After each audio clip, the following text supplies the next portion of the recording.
Di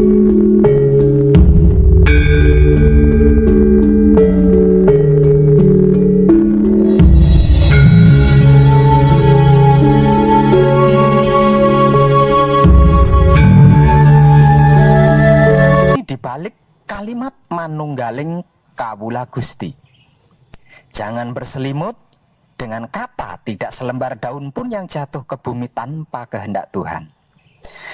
Saya ulangi lagi pertanyaan dan jawabannya tadi ya. Pak Web, apa benar jika kawula dan Gusti sudah manunggal?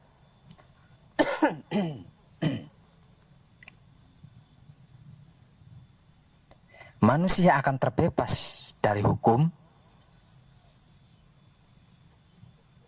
Pertanyaannya tadi kan begitu toh? Ini pertanyaan spiritual loh. Artinya seseorang yang bertanya seperti ini bisa dipastikan 75%-nya itu sudah mengerti dan memahami proses perjalanan spiritual. Ini dibuat minimal loh ya. Lalu saya menjawabnya, ya benar. Sebab karena jika kawula dan Gusti sudah manunggal, yang artinya hamba dan Tuhan sudah menjadi satu, atau wadah dan isi, atau makhluk dan Tuhan sudah menyatu menjadi satu kesatuan, maka apapun kejadian yang terjadi, Tuhan itu sendiri yang melakukan, bukan makhluk lagi. Ini nih yang tidak boleh diabaikan. Bahwasannya apapun yang dilakukan atau diperbuat oleh Tuhan itu pasti yang terbaik dan terbenar. Mutlak loh ini ya. Sebab karena apapun yang diperbuat atau dilakukan Tuhan adalah membangun, menghidupkan, memelihara, mengindahkan, dan membaikkan serta melestarikan. Bukan merusak, bukan mematikan, bukan menghancurkan, bukan mengotori, dan bukan memburukkan, serta bukan membinasakan. Jadi, Tuhan tidak pernah menciptakan alat penebang pohon untuk digunakan menghabiskan pohon-pohon di hutan agar supaya gunungnya gundul, bukitnya gundul, kemudian tanahnya longsor, terus menimpa rumah di perkampungan dan mengubur hidup-hidup makhluk penghuninya. Juga tidak menciptakan penghancur batu, pelebur timah, pemotong rumput, dan lain-lain. Itu semua ciptaan manusia, bukan Tuhan.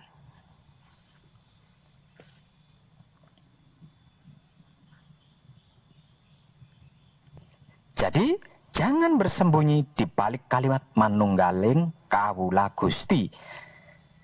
Yang melakukan pemerkosaan, pembunuhan, perampokan, penipuan, dan bla bla bla bla bla bla. Itu orang yang kawula Gustinya belum manunggal. Artinya bukan Tuhan, melainkan angan-angannya sendiri, halusinasinya sendiri. Kalau kawula Gustinya sudah manunggal, manalah mungkin. Nih, gue kawulanya sudah manunggal ame Gusti gue. Mau gue cobain berjalan di rel kereta api nih. Saksikan ya apa yang akan terjadi. Keretanya bisa nabrak gua kagak, terus gue yang ditabrak kenapa-napa kagak.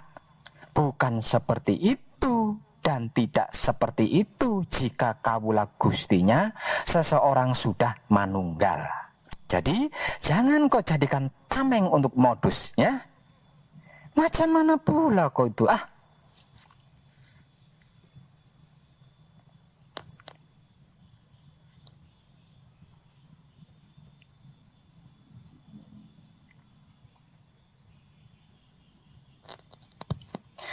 Para kadang kinasiku sekalian, di abad ke-15-an, agama yang bertandang ke Pulau Jawa hingga berdomisili di Pulau Jawa sebagai pendatang serta mendapat perlakuan dan pelayanan bak raja oleh penghuni di Pulau Jawa ada banyak. Namun ketika sejarah menguraikan tentang Dangnyang Pulau Jawa, yaitu Eyang Buyut Sabda Palon dan Naya Genggong menagih janji, dengan berbagai macam tanda bentuk penagihannya, agama yang paling tersudut adalah agama Islam.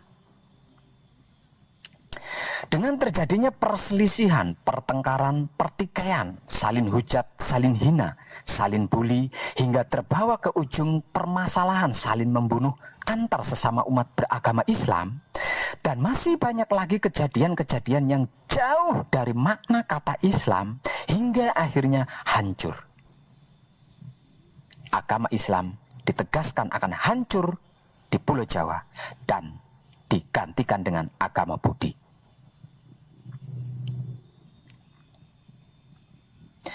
Hal ini terjadi akibat dari sebab literasi sejarah dengan kekajaman politiknya ketika membagi fase pengembangan agama di Nusantara,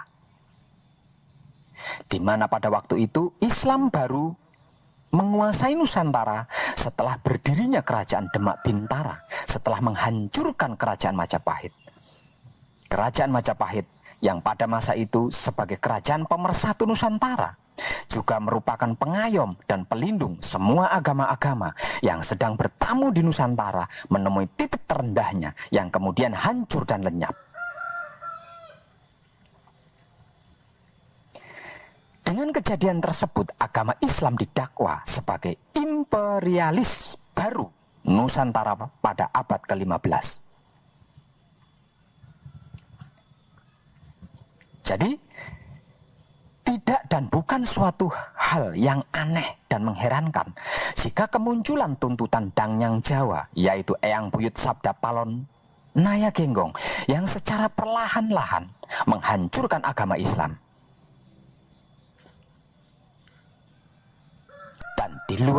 Dan luar biasanya lagi, mereka tidak merasa sedang dihancurkan, sehingganya mereka bisa tetap asik dan enjoy. Satu rumah, satu keluarga, satu agama, saling berselisih, saling bertengkar, saling bertikai, saling hujat, saling hina, saling bully, bahkan saling membunuh pun dilakukannya dengan sukaria. Selama lebih dari 500 tahun, bahkan sumpah, selama lebih dari 500 tahun pasca sumpah Sabda Palon Naya Genggong, kejadiannya benar-benar sirno ilang kertaning bumi, yang artinya tidak ada kedamaian sama sekali di muka bumi ini. Bahkan agama yang sebagai alat mengenal Tuhan pun tidak dapat berbuat banyak, malah terkadang justru memperkeruh suasana. Coba saja perhatikan di berbagai konflik di dunia ini, semuanya tidak lepas dari yang namanya isu agama.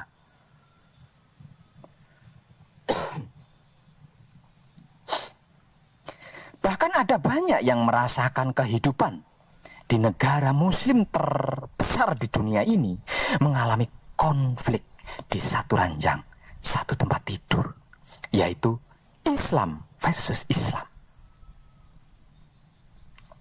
Sangat mirip, bahkan sama persis dengan sistem, cara dan teknik politik yang pernah mereka gunakan ketika menghancurkan kerajaan Majapahit, hingga pada akhirnya hancur dan digantikan oleh agama Budi. Apakah agama Budi? Yang dimaksud itu adalah agama Buddha? Bukan, karena agama Buddha pun termasuk tamu di Nusantara.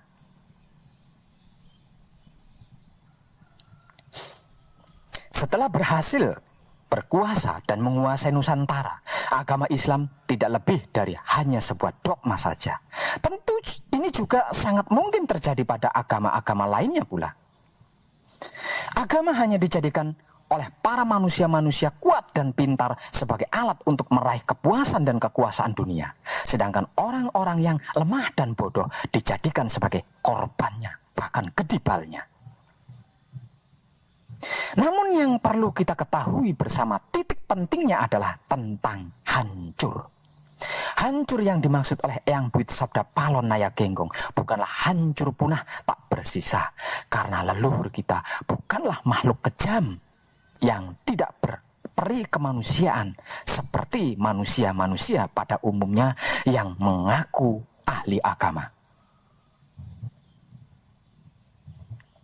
Hancur yang dimaksud oleh Eyang Buyut Sabda Palon Naya Genggong adalah seperti ini kurang lebihnya. Dengan kesepakatan antara Sabda Palon Naya Genggong dan hukum alam semesta yang proses perputaran perjalanannya tidak bisa diubah dan dihentikan. Semua agama, terutama agama Islam yang mengalami kehancuran secara nyata di Nusantara, akan mengalami revolusi spiritual besar-besaran pada dirinya, hingga berhasil kembali kepada kemurniannya semula, seperti yang diajarkan langsung oleh Rasulullah Shallallahu Alaihi Wasallam, yaitu Nabi Muhammad. Sebenarnya, sesungguhnya, sejatinya, semua kehidupan di dunia ini kecuali agama itu diciptakan dalam keadaan baik. Jika sampai tidak bisa mendharma baktikan kebaikannya kepada sesama makhluk hidup, maka suka tidak suka, mau tidak mau, percaya atau tidak percaya akan mengalami revolusi atau evolusi atau reinkarnasi untuk berproses menuju baik. Bukan menjadi baik, tapi menuju baik. Kalau menjadi baik, itu sudah pasti baik. Kalau menuju, kan bisa tepat. Bisa juga meleset dari sasaran, kan? Nah, ini yang perlu kita renungkan. Iya, kalau hasilnya lebih baik dari sekarang. Kalau lebih buruk, hayo. Misal di kehidupan sekarang, jadi orang, dievolusi atau direvolusi atau direinkarnasi kehidupan berikutnya menjadi kecebong. Waduh.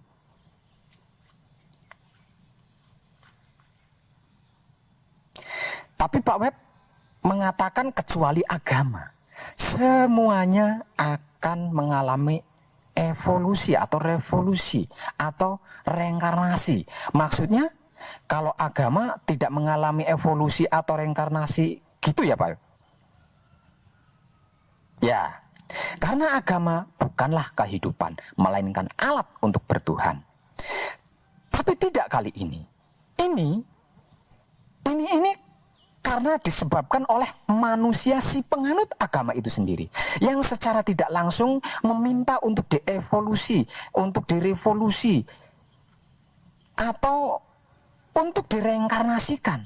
Sehingganya dengan kesepakatan antara Sabda Palon Naya Genggong dan hukum alam semesta yang proses perputaran perjalanannya tidak bisa diubah dan dihentikan, maka semua agama akan mengalami evolusi spiritual atau revolusi spiritual atau reinkarnasi spiritual besar-besaran pada dirinya masing-masing, terutama agama Islam, hingga berhasil kembali kepada kemurnian semula. Kejadian hal inilah yang dimaksud oleh Eyang Buyut Sabda Palon Naya Genggong sebagai agama budi. Agama budi ini tidak hanya akan muncul menggantikan Islam saja, melainkan semua agama dan keyakinan atau kepercayaan adat setempat seperti kejawen kalau di Jawa. Sehingganya agama apapun dan kepercayaan bagaimanapun sudah tidak menjadi penting lagi untuk dipertontonkan dan diperdebatkan kebenarannya. Lantas, apakah agama budi tersebut? Apa itukah yang disebut-sebut sebagai Imam Mahdi, Satria Paningit, atau Ratu Adil? Apapun sebutan nama istilahnya, Bagi wong edan bagu, agama Budi adalah intisari patinya wahyu pancalaku atau iman, yaitu menebar cinta kasih sayang dat maha suci hidup. Agama Budi adalah ketika semua umatnya menyimpan rapi agama dan kepercayaan atau keyakinannya masing-masing. Kemudian bersedia mau menebar cinta kasih sayang dat maha suci hidup pada seluruh makhluk alam semesta raya. Karena cinta kasih sayang dat maha suci hidup tidak butuh pengakuan, tidak butuh jenis kelamin, tidak butuh legalisasi, tidak butuh plat nama dan agama, tidak butuh golongan, organisasi, paguyuban, partai-partai Islam dan umat Islam, perguruan, juga tidak perlu ritual khusus, tempat ibadah khusus, arah kiblat yang khusus, waktu yang khusus, dan lain-lain sebagainya tidak dibutuhkan.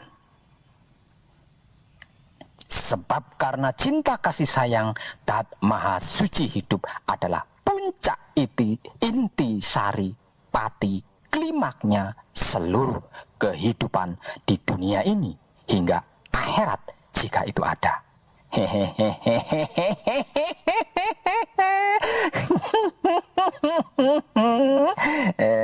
Dan tenang.